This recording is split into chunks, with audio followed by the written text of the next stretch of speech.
Hello, welcome back to गुल की उड़ान। कैसे हैं आप लोग? आई होप आप लोग काफ़ी अच्छे होंगे। तो आज की वीडियो में मैं आप लोगों को ये बताना चाह रही हूँ कि जो सीटेट की प्रिपरेशन कर रहे हैं, जो बिगिनर्स हैं, उन्हें सीटेट की प्रिपरेशन कैसे करनी है। जो गलतियाँ मेरे से हुई है, मैंने जो गलतियाँ की हैं सीटेट की प्रिपरेशन में, जिसकी वजह से मेरा सीटेट क्लियर नहीं हुआ है, वो गलती आप लोगों को नहीं करनी है। आप लोग को सीटेट की जो सबसे पहले तो स्ट्रेटजी आपको बनाना होगा कि कैसे कैसे आपको पढ़ाई करनी है। और फिर आपको सबसे पहले आप सीटेट की सिलेबस डाउनलोड करेंगे और डाउनलोड करके एक एक सिलेबस को देखेंगे कि अगर मान लीजिए आप मैथ्स और साइंस बैकग्राउंड से हैं तो मैथ्स का सिलेबस क्या है, क्या क्या पढ़ना है, और उसके PYQs आप देखेंगे।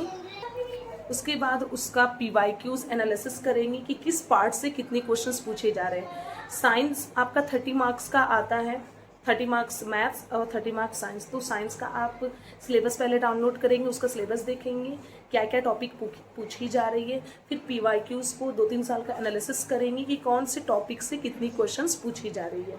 तब आपको चीज़ें समझ में आएंगी, क्योंकि PYQs जब आप एनालिसिस करते हैं ना तो आपको चीज़ें समझ में आ जाती हैं कि कौन सी चीज़ें रिपीट हो रही है और कौन सी चीज़ें ज़्यादा पूछी जा रही है। और मैं आपको बता दूं, सीटेट में बहुत सारे क्वेश्चंस ऐसे हैं जो रिपीट होते हैं। मैंने 4 से 5 साल के PYQs देखा है, हालांकि मेरी कुछ गलतियां रह गई थी, जैसे CDP के कुछ PYQs मैंने ज़्यादा नहीं किया था, लेकिन मैथ्स का मैंने CDP का किया था। साइंस का ज़्यादा मैंने PYQs नहीं मैं कर पाई थी। CDP और साइंस मैथ्स का मैंने किया था। तो जो मैं अपने बेसिस पे बता रही हूँ कि बहुत सारे PYQs जो है वो रिपीट होते हैं। आप एक बार एनालिसिस कर लीजिए। उसके बाद आप CDP का देखिए, CDP का क्या सिलेबस है, उसके PYQs को आप एनालिसिस कीजिए, उस बेसिस पे आप अपनी प्रिपरेशन कीजिए। इसी तरह हिंदी और इंग्लिश, तो हिंदी और इंग्लिश में आपको पता है 15 नंबर का आपका पेडागोजी होता है, हिंदी पेडागोजी, 15 नंबर का आपका इंग्लिश पेडागोजी। अगर उर्दू ले रहे हैं तो 15 नंबर का उर्दू पेडागोजी और 15 नंबर का कंटेंट होता है, ठीक है। और 15 नंबर का इंग्लिश कंटेंट, 15 नंबर का हिंदी कंटेंट, 15 नंबर का उर्दू कंटेंट। तो जो हिंदी और इंग्लिश होते हैं उसमें एक अनसीन पैसेज, एक प्रोज होता है। इसी तरह हिंदी वाले में भी अनसीन पैसेज और एक कविता जो होती है वो होती है, उससे रिलेटेड क्वेश्चंस होते हैं। और उसके बाद लंबी पैसेज होती है जिसमें पढ़ने में टाइम लगता है, लेकिन एक बार जब आप पैसेज को अच्छे से पढ़ लेंगे ना तो क्वेश्चंस अटेम्प्ट आप काफ़ी अच्छे से कर पाएंगे। और उसी में बीच बीच में हिंदी व्याकरण या इंग्लिश ग्रामर की भी आपके पैसेज में ही आंसर छुपा होता है, लेकिन वो ग्रामेटिकल पोर्शन से पूछा जाता है उसी के अंदर से। तो उसके लिए थोड़ा सा आपको ग्रामर की पोर्शन आपको कंप्लीट करनी होगी और थोड़ा सा और भी सारी चीज़ें। और फिर आपका 15 नंबर का जो होता है वो कंटेंट होता है, और सॉरी, आपका हिंदी पेडागोजी या इंग्लिश है तो इंग्लिश पेडागोजी और आपका उर्दू पेडागोजी। थोड़ा बीच बीच में मुझे वीडियो रोकना पड़ रहा है क्योंकि मेरा बच्चा आ जा रहा है, थोड़ा परेशान करता है, ठीक है। और मैं आपको बता दूं कि जो आपका पेडागोजी है, जो इंग्लिश पेडागोजी ना, वही चीज़ बस हिंदी में ट्रांसलेट रहता है, हिंदी पेडागोजी में पूछा जा रहा है। जो हिंदी पेडागोजी है वही चीज़ इंग्लिश पेडागोजी में भी रह रहा है। बस आप एक बार थोड़ा अच्छे से क्वेश्चन पेपर को एनालिसिस करेंगे ना तो चीज़ें आपको काफ़ी अच्छे से समझ में आएंगी। और फिर मैं आपको बता दूं कि क्वेश्चन पेपर तो एनालिसिस करना ये तो हो गया, जो कि मोस्ट इम्पॉर्टेंट है। आप सिलेबस डाउनलोड करें, सेकंड आप क्वेश्चन पेपर एनालिसिस करें। पहले आप 1 से 2 दिन यही काम करें अगर आप बिगिनर्स है तो, क्योंकि मैंने जो गलती की वो आपको बिल्कुल भी नहीं करना है। और मेरी जो सबसे मेजर जो बिगेस्ट मिस्टेक है वो मैं अभी आपको बता रही हूँ। तो सबसे पहले क्वेश्चन पेपर आपको डाउनलोड करने सिलेबस, क्वेश्चन पेपर एनालिसिस करना है 2-3 साल का। आपको चीज़ें समझ में आ जाएंगी किस टॉपिक से, किस क्वेश्चन से, कहाँ से क्या क्वेश्चंस पूछे जा रहे हैं। फिर आपको अपनी प्रिपरेशन करनी है। और मैं बता दूं, प्रिपरेशन के लिए जो आपका साइंस और मैथ्स है या आपका सोशल साइंस है, आपका जो मेजर क्वेश्चंस जो पूछे जाते हैं अंदर से वो NCERT बेस्ड ही होते हैं। ये मैंने NCERT बुक लिया है। ये NCERT बुक बहुत सस्ती मिल जाती है, आपको 60 से 70 रुपये में मिल जाएगी। अगर नहीं है तो आप पुरानी बुक भी कहीं मार्केट से, बुक स्टॉल से ले सकते हैं। तो आप अगर साइंस की प्रिपरेशन करें तो क्लास 6 to 8 की साइंस पढ़िए।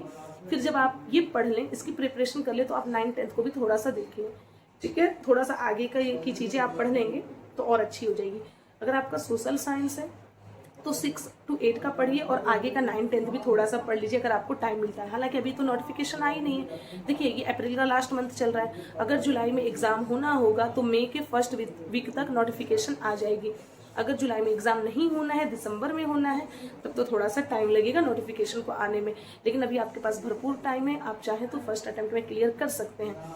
मेरी जो मिस्टेक थी वो मैं आपको भी बताऊंगी।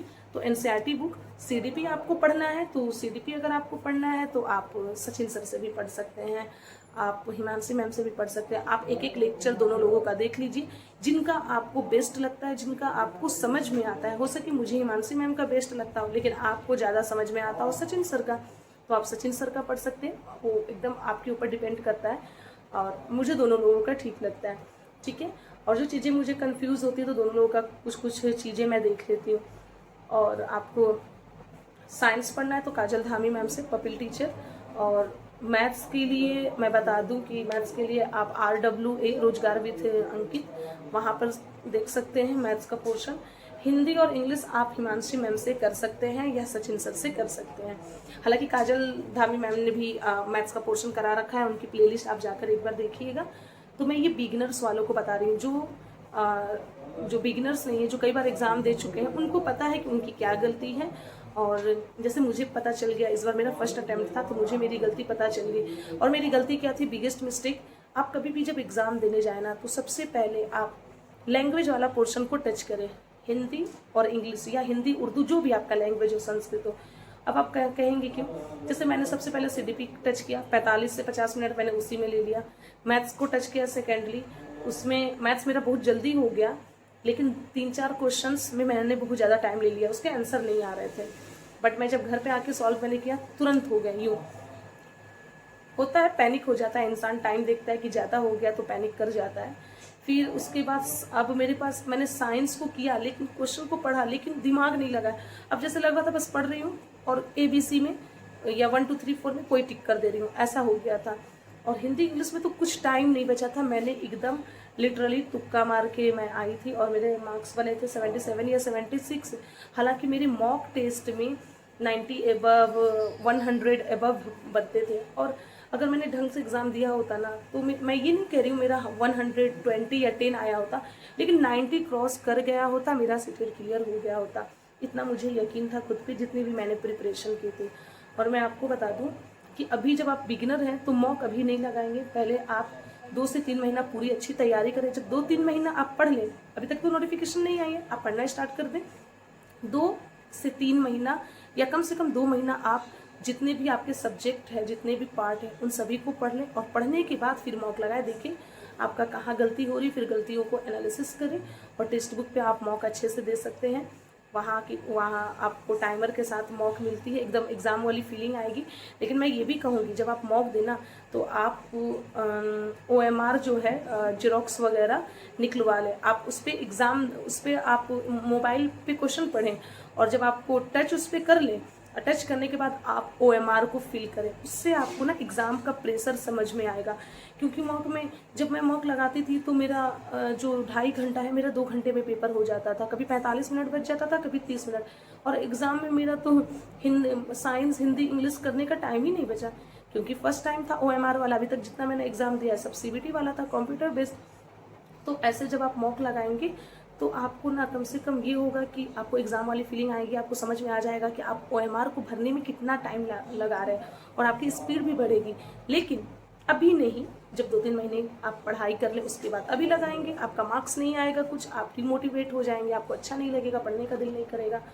तो अब आप कहें, आपका ये सवाल होगा कि क्यों लैंग्वेज 1 लैंग्वेज 2 को सॉल्व करें। आपको पता है कि जो 15-15 नंबर का कंटेंट है, एक हिंदी पैसेज और हिंदी कविता होती है, अगर आप उसे खूब अच्छे से 2-3 मिनट में पढ़ ले तो वो जो क्वेश्चन है ना, वो जो लगभग 10-15 क्वेश्चन जो है, आप अगर अच्छे से पढ़ लेते हैं तो उसका, अगर 10 क्वेश्चन है अनसीन पैसेज अप्रोच में मिला के, आप 8-9 तो 100% सही करेंगे। आ रही है मेरी बात आपको समझ में? दोनों का मिलाकर शायद 8-7-15 होता है, ठीक है। तो कहने का मतलब है, या आपका इंग्लिश जो पैसेज है, अनसीन पैसेज है या प्रोज है, आप उसको अच्छे से पढ़ लेते हैं 2-3 मिनट या 4 मिनट का टाइम लेकर, तो बाकी क्वेश्चंस को आप बहुत अच्छे से सॉल्व कर पाते हैं। मेरे केस में क्या हुआ, मेरे पास टाइम नहीं था, 10 से 12 मिनट था, और हिंदी भी करना था, इंग्लिश भी करना था। आप बताएं, अगर मैं 3-4 मिनट पैसेज ही पढ़ने में लेती तो बाकी क्वेश्चंस में कैसे करते। तो मैंने क्या किया, मैंने अनसीन पैसेज वाले में बस तुक्का मारा, जो हिंदी पेडागोजी और इंग्लिश पेडागोजी थी उसको मैंने किया, तो जितना किया है उसमें लगभग सही हुए हैं। मेरा एक में 12 या 13 नंबर और ऐसे करके। तो मतलब बाकियों में तो मैंने एकदम तुक्का ही मारा था। तुक्का भी मारने पे कभी कभी क्या होता है, सही चीज़ें हो जाती है, लेकिन मेरा बहुत सारी चीज़ें सही नहीं हुई, मतलब तुक्का मारने के बावजूद भी गलत हुई। लेकिन जो मैंने ये है हिंदी पेडागोजी और इंग्लिश पेडागोजी, उनको मैंने थोड़ा थोड़ा पढ़ के किया, तो कुछ कुछ चीज़ें उसमें सही हो गई और एक दो तुक्का वाले में भी सही हुआ। ऐसा नहीं हुआ है कि पूरा ही गलत हुआ है, लेकिन मैक्सिमम गलत हुए, तुक्का भी मारा था। तो कहने का मतलब जब उससे आप कर लेंगे ना, तो 30-30-60, अगर 30-30-60 नंबर में अगर आप 30 से 35 नंबर भी ला देते हैं तो बहुत है आपके लिए। हालांकि आप कोशिश कीजिए दोनों में 20-20 नंबर लाने का। 20-20 नंबर लाएंगे तो आपका 40 नंबर तो ऐसे हुआ, और आपका 30 नंबर का CDP और 60 नंबर का आपका जो सब्जेक्ट है वो, तो 30 और 60 90, तो 90 में 50 नंबर लाना आपके लिए काफ़ी ईजी हो जाएगा। तो प्लीज़ जो गलती मैंने किया है वो गलती आप बिल्कुल भी नहीं करिएगा। और मैं आपको बता दूं कि बहुत सारे मैंने सीटेट के PYQs कराए थे, जो काफ़ी लोगों ने पसंद किया, काफ़ी लोगों ने देखा था और सबके लिए हेल्पफुल भी रही है। अगर आप एक बार मेरी प्लेलिस्ट में चले जाएंगे, वहाँ देखेंगे काफ़ी सारे PYQs कराए हैं। अगर फिर से आप लोग कहेंगे तो मैं PYQs वगैरह करा दूँगी। अगर डिटेल्स में कहोगे तो मैं डिटेल्स में भी समझा दूँगी चीज़ों को, क्योंकि थोड़ा सा SSC का प्रिपरेशन करने की वजह से मैथ्स वाला पोर्शन मेरा सही है, और SSC की प्रिपरेशन की वजह से ही नहीं, हाँ SSC की प्रिपरेशन की वजह से चीज़ों को शॉर्ट तरीके में करना मैं सीख गई हूँ। मैथ्स मेरी बचपन से ठीक रही है और मैं एक मैथ्स की टीचर भी हूँ, बच्चों को पढ़ाती भी हूँ, तो बेसिक चीज़ें मेरी क्लियर है।